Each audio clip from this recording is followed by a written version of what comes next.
Welcome to the Second Time podcast. I'm Vanessa, settling for a doozy of a week. I started the week with an interview. This job was with an organisation that lets people with a disability and other marginalised groups apply for internal-only roles.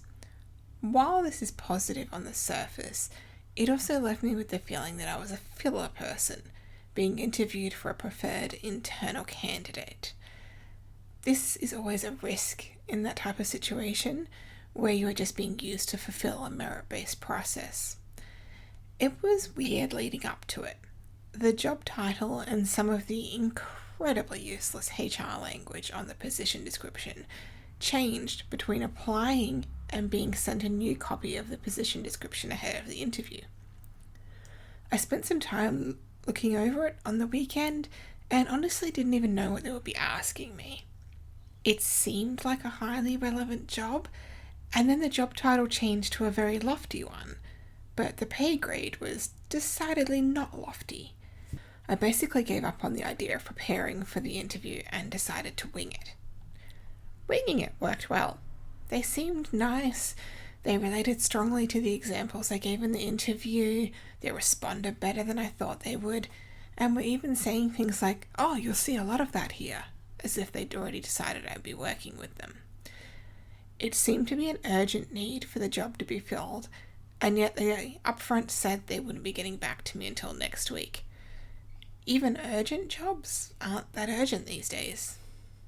I remember when I was 17-ish, I would do temp office work. I'd get a phone call at 8 a.m. asking me to start a job at 10 a.m. if I could get there by then. I guess that ingrained what urgent really meant to me, and anything less than that is weird to call urgent in my book. Despite them saying I wouldn't know till next week, I received a quiet little rejection email on Thursday afternoon. I was already suspicious it was heading that way as they hadn't asked for the details of my references. Oh well. They seemed nice, but it was only a very short-term contract, so I wouldn't have been able to stop job hunting while I worked there.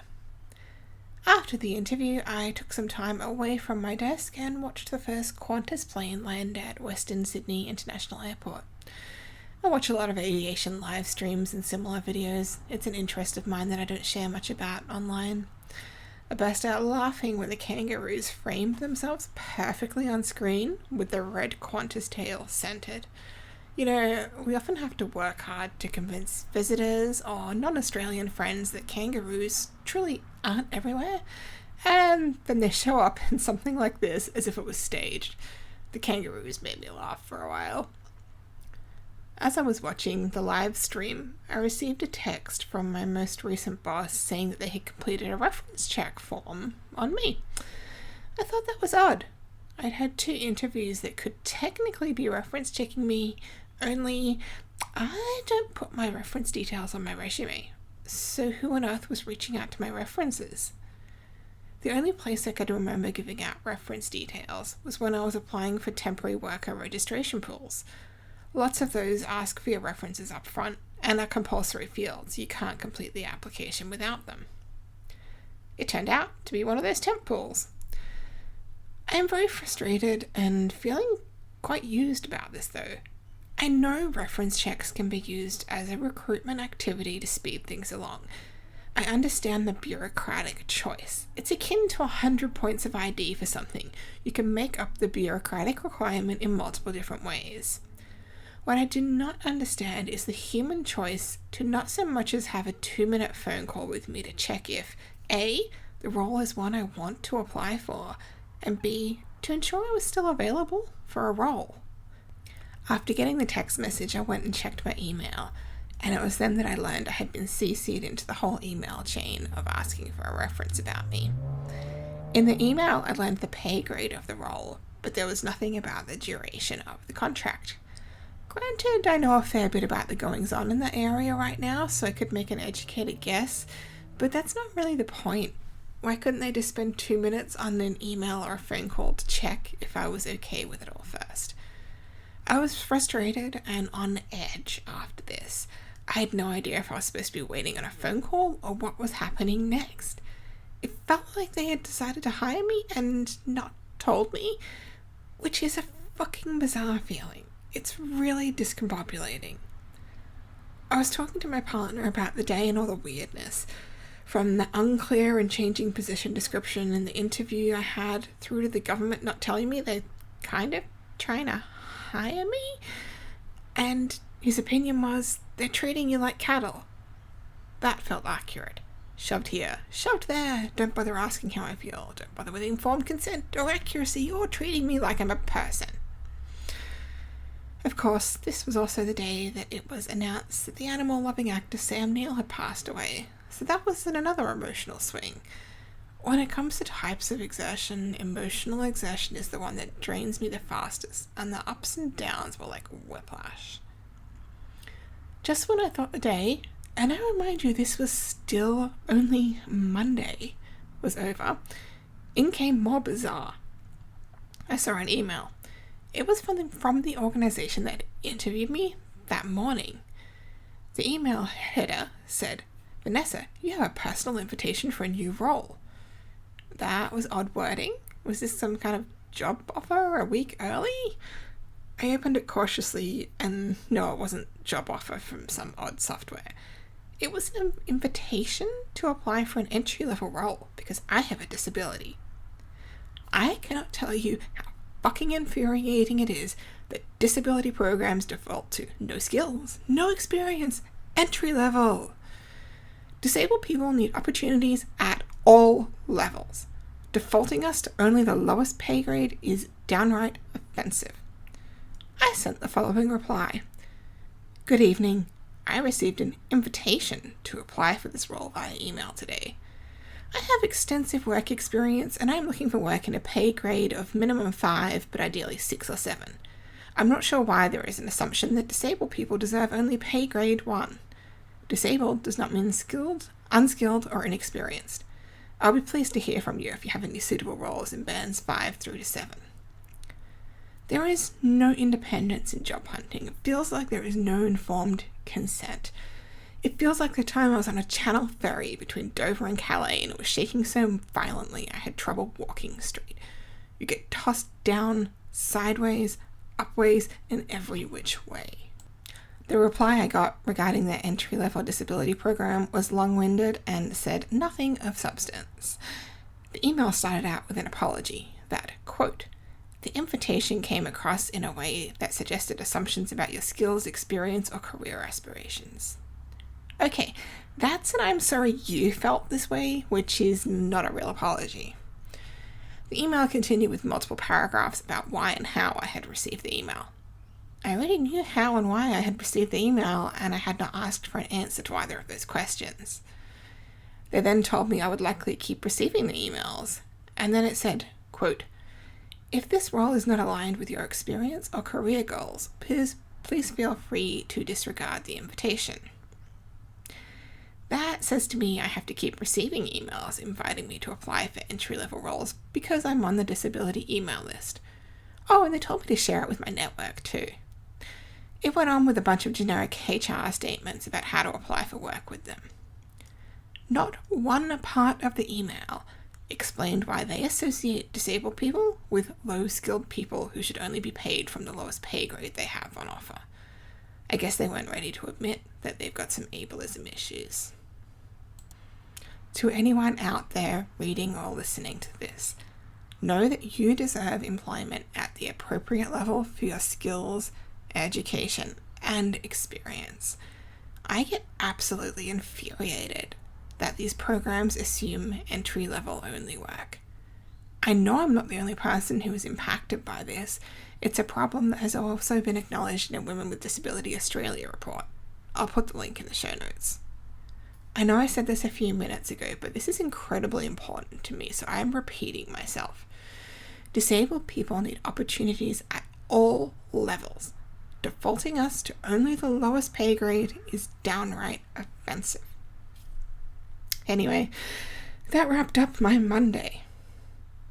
On Tuesday, I worked on my book on 2023 job hunting, the first time I had to job hunt as an openly disabled person. I did a final self-edit on the book, and it felt done. I sent it off to a kind author friend of mine who is taking a look over it for me. I'll let you know when I release it. It will be this month, Disability Pride Month. I hope next week, but there are some pre-publication tasks for me to get through first, and I still have to maintain applying for jobs. On Wednesday, it was time for coaching. This was provided to me free as part of the outplacement services via my former employer. Unfortunately, it was largely a waste of time. My barriers to work are systemic, and coaches want you to change things about yourself. I can't change being disabled. The session was par for the course in talking about a disability issue with a non-disabled person. They just don't believe you that the situation is what it is. Some bullet points from the session. They asked if I was trying to change my thoughts or if I was trying to change employers. My answer is employers, and I strongly dislike the implication that my thoughts need changing. They suggested I apply for jobs at companies who are remote first. I'm unsure why they thought I hadn't already been doing that. They told me companies have entered into real estate leases and want people in the office to justify the leases. I said I was well aware that can be a reason, but the poor quality decision making of a business is not my responsibility. I was told the only thing we can really change is ourselves. I can't change that I'm housebound. They were completely convinced that there must be services available for people like me. They would not listen to my knowledge of the disability community and services available. Funding was suggested. Funding to pay for workplace adjustments. Only I'm free to accommodate. You just give me a company laptop and I work from my desk, not their desk. Then they decided a prominent advocacy body could help me. I'm well aware of their work and they do not help people with job hunting. In case you hadn't been suspicious so far, based on their really obvious suggestions, they had opened ChatGPT to get these ideas, despite me telling them that I do not use AI for ethical reasons. It's not only dismissive to use AI when I've said it's unethical, it's also downright offensive to imply that AI knows more about disability than I do. They decided that my need to work from home is something that is 10 years away, and therefore I suppose I'm at fault for being in the future? I don't even know how to summarize that part. It felt like bootlicking for useless prospective employers. If my needs are only going to be met 10 years in the future, then who is paying for me to live for the next 10 years?